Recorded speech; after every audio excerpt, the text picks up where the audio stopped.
أعوذ بالله من الشيطان الرجيم. بسم الله الرحمن الرحيم.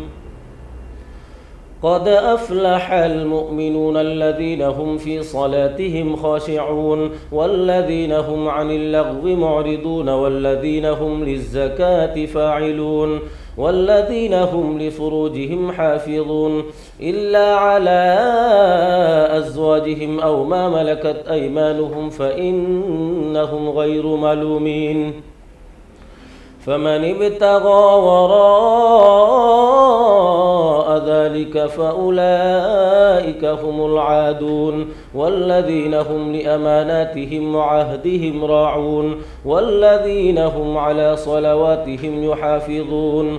أولئك هم الوارثون الذين يرثون الفردوس هم فيها خالدون.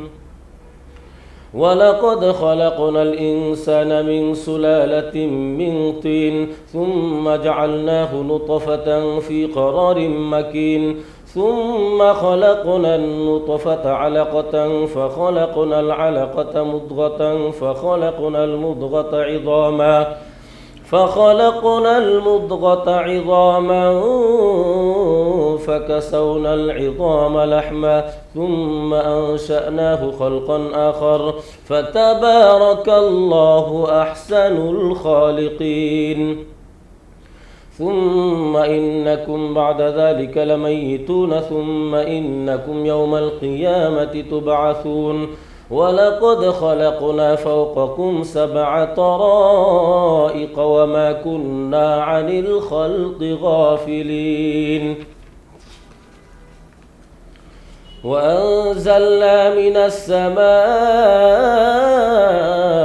ماء بقدر فأسكناه في الأرض وإنا على ذهاب به لقادرون فأنشأنا لكم به جنات من نخيل وأعناب لكم فيها فواكه كثيرة ومنها تأكلون وشجرة تخرج من طور سيناء تنبت بالدهن وصبغ للآكلين. وإن لكم في الأنعام لعبرة نسقيكم مما في بطونها ولكم فيها منافع كثيرة ومنها تأكلون وعليها وعلى الفلك تحملون. ولقد أرسلنا نوحا إلى قومه فقال يا قوم اعبدوا الله ما لكم من إله غيره أفلا تتقون. فقال الملأ الذين كفروا من قومه ما هذا إلا بشر مثلكم يريد أن يتفضل عليكم ولو شاء الله لأنزل ملائكة ما سمعنا بهذا في آبائنا الأولين إن هو إلا رجل به جنة فتربصوا به حتى حين. قال رب انصرني بما كذبون. فأوحينا إليه أن اصنع الفلك بأعيننا ووحينا فإذا جاء أمرنا وفارت النور فاسلك فيها من كل زوجين 2 وأهلك إلا من سبق عليه القول منهم ولا تخاطبني في الذين ظلموا إنهم مغرقون. فإذا استويت أنت ومن معك على الفلك فقل الحمد لله الذي نجانا من القوم الظالمين وقل رب أنزلني منزلا مباركا وأنت خير المنزلين. إن في ذلك لآيات وإن كنا لمبتلين. ثم أنشأنا من بعدهم قرنا آخرين فأرسلنا فيهم رسولا منهم أن اعبدوا الله ما لكم من إله غيره أفلا تتقون. وقال الملأ من قومه الذين كفروا وكذبوا بلقاء الآخرة وأترفناهم في الحياة الدنيا ما هذا إلا بشر مثلكم يأكل مما تأكلون منه ويشرب مما تشربون ولئن أطعتم بشرا مثلكم إنكم إذا لخاسرون أيعدكم أنكم إذا متم وكنتم ترابا وعظاما أنكم مخرجون هيهات هيهات لما توعدون إن هي إلا حياتنا الدنيا نموت ونحيا وما نحن بمبعوثين إن هو إلا رجل افترى على الله كذبا وما نحن له بمؤمنين قال رب انصرني بما كذبون قال عما قليل ليصبحن نادمين فأخذتهم الصيحة بالحق فجعلناهم غثاء فبعدا للقوم الظالمين ثم أنشأنا من بعدهم قرونا آخرين ما تسبق من أمة أجلها وما يستأخرون ثم أرسلنا رسلنا تترى كلما جاء أمة رسولها كذبوه فأتبعنا بعضهم بعضا وجعلناهم أحاديث فبعدا لقوم لا يؤمنون ثم أرسلنا موسى وأخاه هارون بآياتنا وسلطان مبين إلى فرعون وملئه فاستكبروا وكانوا قوما عالين فقالوا أنؤمن لبشرين مثلنا وقومهما لنا عابدون فكذبوهما فكانوا من المهلكين ولقد آتينا موسى الكتاب لعلهم يهتدون وجعلنا ابن مريم وأمه آية وآويناهما إلى ربوة ذات قرار ومعين يا أيها الرسل كلوا من الطيبات واعملوا صالحا إني بما تعملون عليم وإن هذه أمتكم أمة واحدة وأنا ربكم فاتقون فتقطعوا أمرهم بينهم زبرا كل حزب بما لديهم فرحون فذرهم في غمرتهم حتى حين أيحسبون أن ما نمدهم به من مال وبنين نسارع لهم في الخيرات بل لا يشعرون إن الذين هم من خشية ربهم مشفقون والذين هم بآيات ربهم يؤمنون والذين هم بربهم لا يشركون والذين يؤتون ما آتوا وقلوبهم وجلة أنهم إلى ربهم راجعون أولئك يسارعون في الخيرات وهم لها سابقون ولا نكلف نفسا إلا وسعها ولدينا كتاب ينطق بالحق وهم لا يظلمون بل قلوبهم في غمرة من هذا ولهم أعمال من دون ذلك هم لها عاملون حتى إذا أخذنا مترفيهم بالعذاب إذا هم يجأرون لا تجأروا اليوم إنكم منا لا تنصرون قد كانت آياتي تتلى عليكم فكنتم على أعقابكم تنكصون مستكبرين به سامرا تهجرون أفلم يدبروا القول أم جاءهم ما لم يأت آباءهم الأولين أم لم يعرفوا رسولهم فهم له منكرون أم يقولون به جنة بل جاءهم بالحق وأكثرهم للحق كارهون ولو اتبع الحق أهواءهم لفسدت السماوات والأرض ومن فيهن بل أتيناهم بذكرهم فهم عن ذكرهم معرضون أم تسألهم خرجا فخراج ربك خير وهو خير الرازقين وإنك لتدعوهم إلى صراط مستقيم وإن الذين لا يؤمنون بالآخرة عن الصراط لناكبون ولو رحمناهم وكشفنا ما بهم من ضر للجوا في طغيانهم يعمهون ولقد أخذناهم بالعذاب فما استكانوا لربهم وما يتضرعون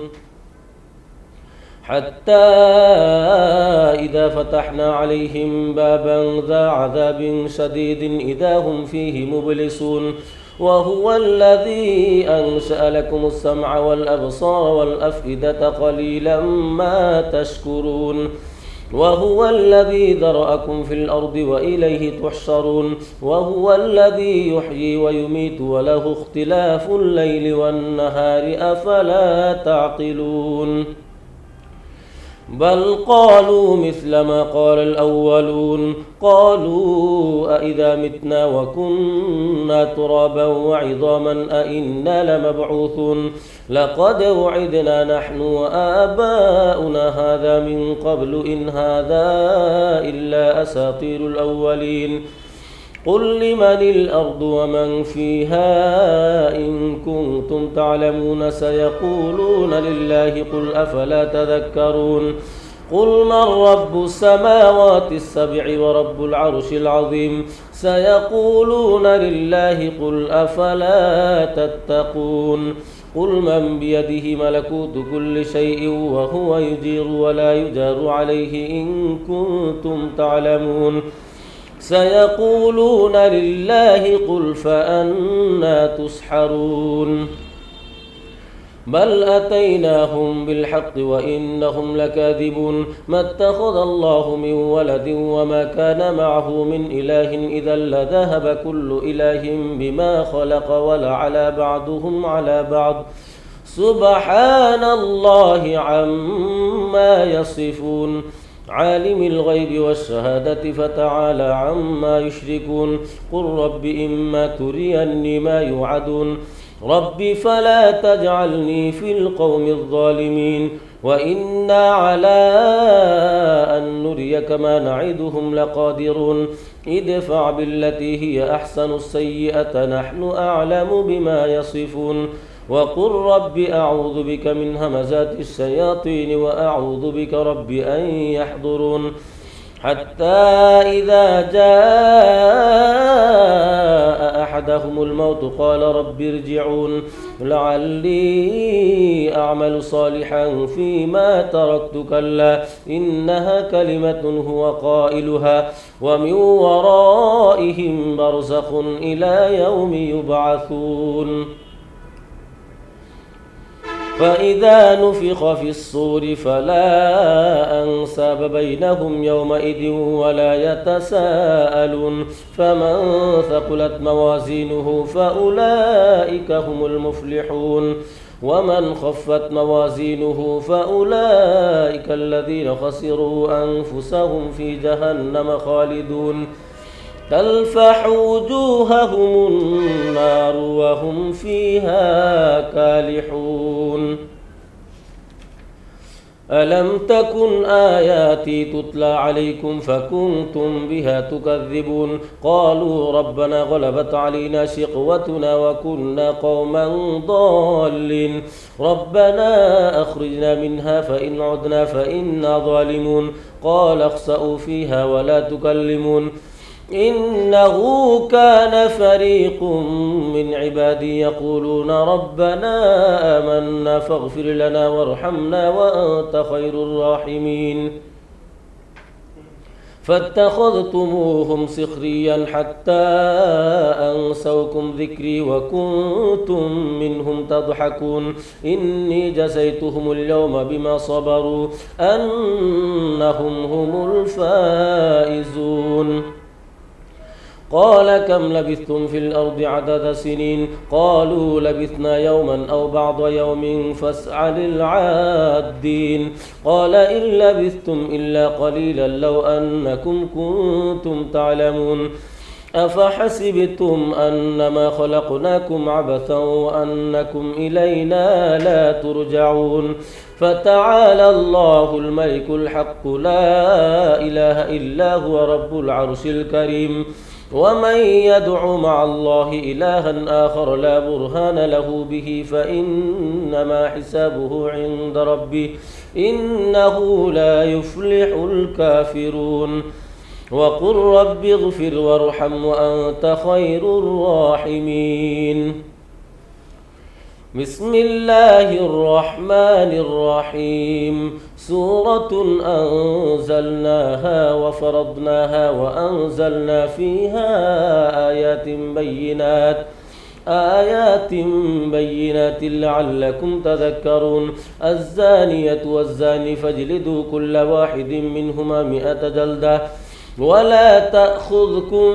بهما رأفة في دين الله إن كنتم تؤمنون بالله واليوم الآخر وليشهد عذابهما طائفة من المؤمنين الزاني لا ينكح إلا زانية أو مشركة والزانية لا ينكحها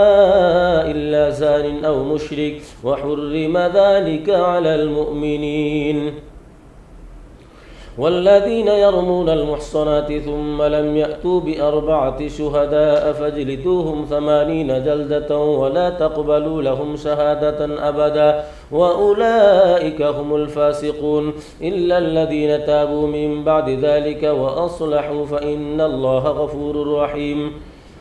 والذين يرمون أزواجهم ولم يكن لهم شهداء إلا أنفسهم فشهادة أحدهم 4 شهادات بالله إنه لمن الصادقين والخامسة أن لعنة الله عليه إن كان من الكاذبين ويدرأ عنها العذاب أن تشهد 4 شهادات بالله إنه لمن الكاذبين والخامسة أن غضب الله عليها إن كان من الصادقين ولولا فضل الله عليكم ورحمته وأن الله تواب حكيم إن الذين جاءوا بالإفك عصبة منكم لا تحسبوه شرا لكم بل هو خير لكم لكل امرئ منهم ما اكتسب من الإثم والذي تولى كبره منهم له عذاب عظيم لولا إذ سمعتموه ظن المؤمنون والمؤمنات بأنفسهم خيرا وقالوا هذا إفك مبين لولا جاءوا عليه ب4 شهداء فإذ لم يأتوا بالشهداء فأولئك عند الله هم الكاذبون ولولا فضل الله عليكم ورحمته في الدنيا والآخرة لمسكم فيما أفضتم فيه عذاب عظيم إذ تلقونه بألسنتكم وتقولون بأفواهكم ما ليس لكم به علم وتحسبونه هينا وهو عند الله عظيم ولولا إذ سمعتموه قلتم ما يكون لنا أن نتكلم بهذا سبحانك هذا بهتان عظيم يعظكم الله أن تعودوا لمثله أبدا إن كنتم مؤمنين ويبين الله لكم الآيات والله عليم حكيم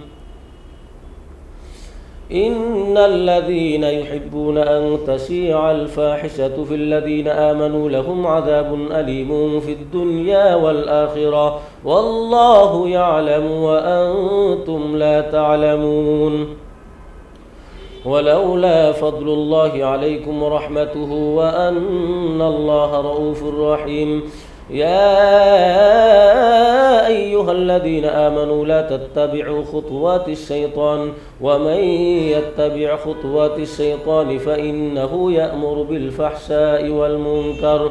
ولولا فضل الله عليكم ورحمته ما زكى منكم من أحد أبدا ولكن الله يزكي من يشاء والله سميع عليم.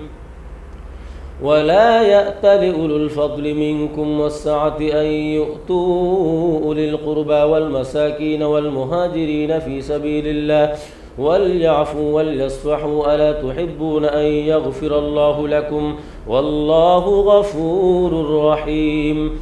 إن الذين يرمون المحصنات الغافلات المؤمنات لعنوا في الدنيا والآخرة ولهم عذاب عظيم يوم تشهد عليهم ألسنتهم وأيديهم وأرجلهم بما كانوا يعملون يومئذ يوفيهم الله دينهم الحق ويعلمون أن الله هو الحق المبين. الخبيثات للخبيثين والخبيثون للخبيثات والطيبات للطيبين والطيبون للطيبات أولئك مبرؤون مما يقولون لهم مغفرة ورزق كريم. يا أيها الذين آمنوا لا تدخلوا بيوتا غير بيوتكم حتى تستأنسوا وتسلموا على أهلها ذلكم خير لكم لعلكم تذكرون. فإن لم تجدوا فيها أحدا فلا تدخلوها حتى يؤذن لكم وإن قيل لكم ارجعوا فارجعوا هو أزكى لكم والله بما تعملون عليم. ليس عليكم جناح أن تدخلوا بيوتا غير مسكونة فيها متاع لكم والله يعلم ما تبدون وما تكتمون. قل للمؤمنين يغضوا من أبصارهم ويحفظوا فروجهم ذلك أزكى لهم إن الله خبير بما يصنعون. وقل للمؤمنات يغضضن من أبصارهن ويحفظن فروجهن ولا يبدين زينتهن إلا ما ظهر منها وليضربن بخمرهن على جيوبهن ولا يبدين زينتهن إلا لبعولتهن أو آبائهن أو آباء بعولتهن أو أبنائهن أو أبناء بعولتهن أو إخوانهن أو بني إخوانهن أو بني أخواتهن أو نسائهن أو ما ملكت أيمانهن أو التابعين غير أولي الإربة من الرجال أو الطفل الذين لم يظهروا على عورات النساء ولا يضربن بأرجلهن ليعلم ما يخفين من زينتهن. وتوبوا إلى الله جميعا أيها المؤمنون لعلكم تفلحون. وأنكحوا الأيام منكم والصالحين من عبادكم وإمائكم إن يكونوا فقراء يغنهم الله من فضله والله واسع عليم. وليستعفف الذين لا يجدون نكاحا حتى يغنيهم الله من فضله والذين يبتغون الكتاب مما ملكت أيمانكم فكاتبوهم إن علمتم فيهم خيرا وآتوهم مما لله الذي آتاكم ولا تكرهوا فتياتكم على البغاء إن أردنا تحصنا لتبتغوا عرض الحياة الدنيا ومن يكرهن فإن الله من بعد إكراههن غفور رحيم. ولقد أنزلنا إليكم آيات مبينات ومثلا من الذين خلوا من قبلكم وموعظة للمتقين. الله نور السماوات والأرض مثل نوره كمشكاة فيها المصباح في زجاجة الزجاجة كأنها كوكب دري يوقد من شجرة مباركة زيتونة لا شرقية ولا غربية يكاد زيتها يضيء ولو لم تمسسه نور على نور يهدي الله لنوره من يشاء ويضرب الله الأمثال للناس والله بكل شيء عليم في بيوت أذن الله أن ترفع ويذكر فيها اسمه يسبح له فيها بالغدو والآصال رجال لا تلهيهم تجارة ولا بيع عن ذكر الله وإقام الصلاة وإيتاء الزكاة يخافون يوما تتقلب فيه القلوب والأبصار ليجزيهم الله أحسن ما عملوا ويزيدهم من فضله والله يرزق من يشاء بغير حساب والذين كفروا أعمالهم كسراب بقيعة يحسبه الظمآن ماء حتى إذا جاءه لم يجده شيئا ووجد الله عنده فوفاه حسابا والله سريع الحساب أو كظلمات في بحر لجي يغشاه موج من فوقه سحاب ظلمات بعضها فوق بعض إذا أخرج يده لم يكد يراها ومن لم يجعل الله له نورا فما له من نور ألم تر أن الله يسبح له من في السماوات والأرض والطير صافات كل قد علم صلاته وتسبيحه والله عليم بما يفعلون ولله ملك السماوات والأرض وإلى الله المصير ألم تر أن الله يزجي سحابا ثم يؤلف بينه ثم يجعله ركاما فترى الودق يخرج من خلاله وينزل من السماء من جبال فيها من برد فيصيب به من يشاء ويصرفه عن من يشاء يكاد سنا برقه يذهب بالأبصار يقلب الله الليل والنهار إن في ذلك لعبرة لأولي الأبصار والله خلق كل دابة من ماء فمنهم من يمشي على بطنه ومنهم من يمشي على رجلين ومنهم من يمشي على أربع يخلق الله ما يشاء إن الله على كل شيء قدير لقد أنزلنا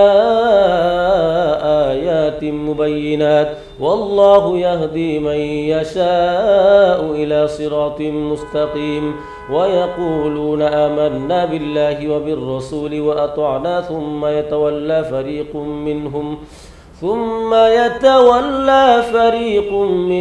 من بعد ذلك وما أولئك بالمؤمنين وإذا دعوا إلى الله ورسوله ليحكم بينهم إذا فريق منهم معرضون وإن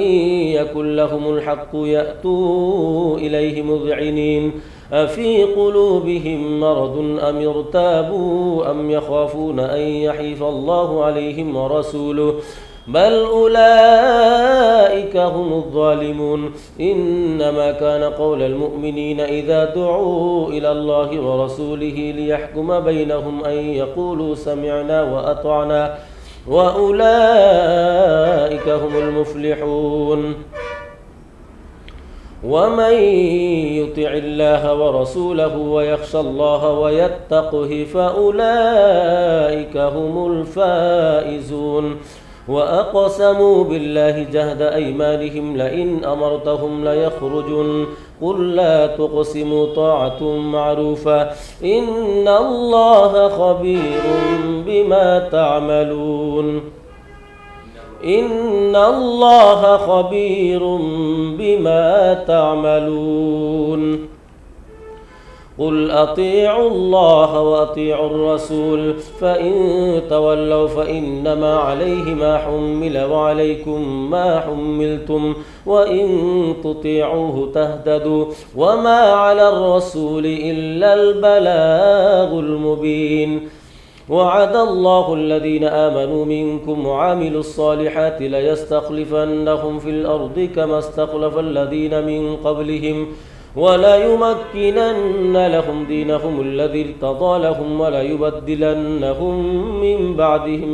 من بعد خوفهم أمنا يعبدونني لا يشركون بي شيئا ومن كفر بعد ذلك فأولئك هم الفاسقون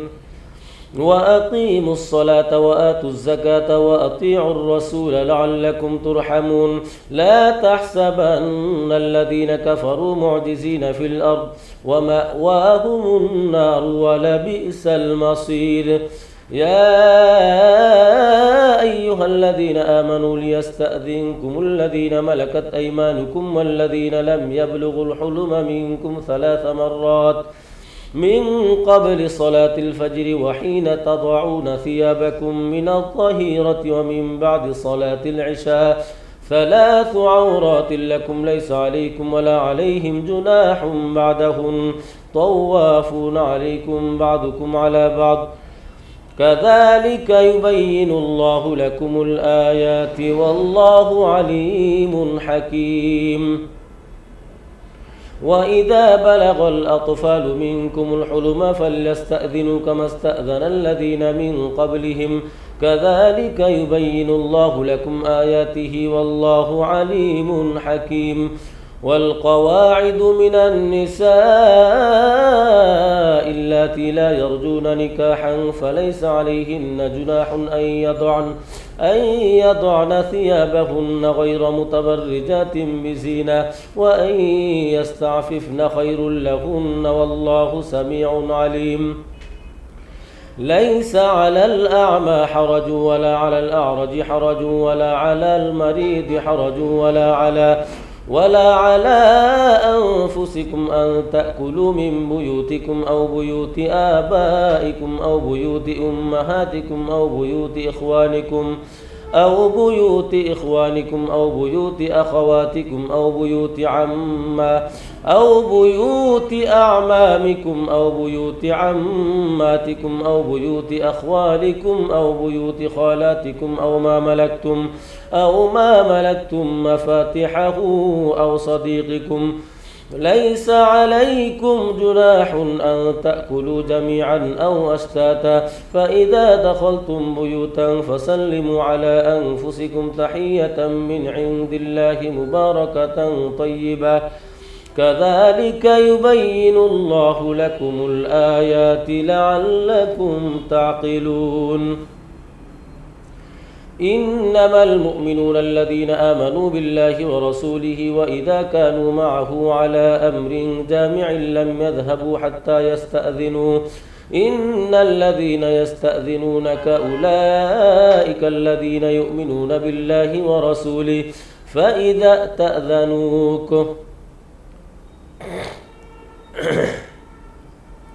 فإذا استأذنوك لبعض شأنهم فأذن لمن شئت منهم واستغفر لهم الله إن الله غفور رحيم لا تجعلوا دعاء الرسول بينكم كدعاء بعضكم بعضا قد يعلم الله الذين يتسللون منكم لواذا فليحذر الذين يخالفون عن أمره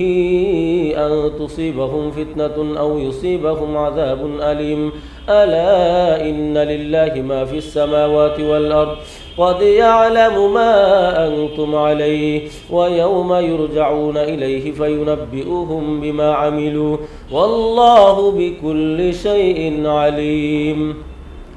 بسم الله الرحمن الرحيم تبارك الذي نزل الفرقان على عبده ليكون للعالمين نذيرا الذي له ملك السماوات والأرض ولم يتخذ ولدا ولم يكن له شريك في الملك وخلق كل شيء فقدره تقديرا واتخذوا من دونه آلهة لا يخلقون شيئا وهم يخلقون ولا يملكون لأنفسهم ضرا ولا نفعا ولا يملكون موتا ولا حياة ولا نشورا وقال الذين كفروا إن هذا إلا إفك افتراه وأعانه عليه قوم آخرون فقد جاءوا ظلما وزورا وقالوا أساطير الأولين اكتتبها فهي تملى عليه بكرة وأصيلا قل أنزله الذي يعلم السر في السماوات والأرض إنه كان غفورا رحيما وقالوا ما لهذا الرسول يأكل الطعام ويمشي في الأسواق لولا أنزل إليه ملك فيكون معه نذيرا أو يلقى إليه كنز أو تكون له جنة يأكل منها وقال الظالمون إن تتبعون إلا رجلا مسحورا انظر كيف ضربوا لك الأمثال فضلوا فلا يستطيعون سبيلا تبارك الذي إن شاء جعل لك خيرا من ذلك جنات تجري من تحتها الأنهار ويجعل لك قصورا بل كذبوا بالساعة وأعتدنا لمن كذب بالساعة سعيرا إذا رأتهم من مكان بعيد سمعوا لها تغيظا وزفيرا وإذا ألقوا منها مكانا ضيقا مقرنين دعوا هنالك ثبورا لا تدعوا اليوم ثبورا واحدا وادعوا ثبورا كثيرا قل أذلك خير أم جنة الخلد التي وعد المتقون كانت لهم جزاء ومصيرا لهم فيها ما يشاءون خالدين كان على ربك وعدا مسئولا ويوم يحشرهم وما يعبدون من دون الله فيقول أأنتم أضللتم عبادي هؤلاء أم هم ضلوا السبيل قالوا سبحانك ما كان ينبغي لنا أن نتخذ من دونك من أولياء ولكن متعتهم وآباءهم حتى نسوا الذكر وكانوا قوما بورا فقد كذبوكم بما تقولون فما تستطيعون صرفا ولا نصرا ومن يظلم منكم نذقه عذابا كبيرا وما أرسلنا قبلك من المرسلين إلا إنهم ليأكلون الطعام ويمشون في الأسواق وجعلنا بعضكم لبعض فتنة أتصبرون وكان ربك بصيرا صدق الله العظيم.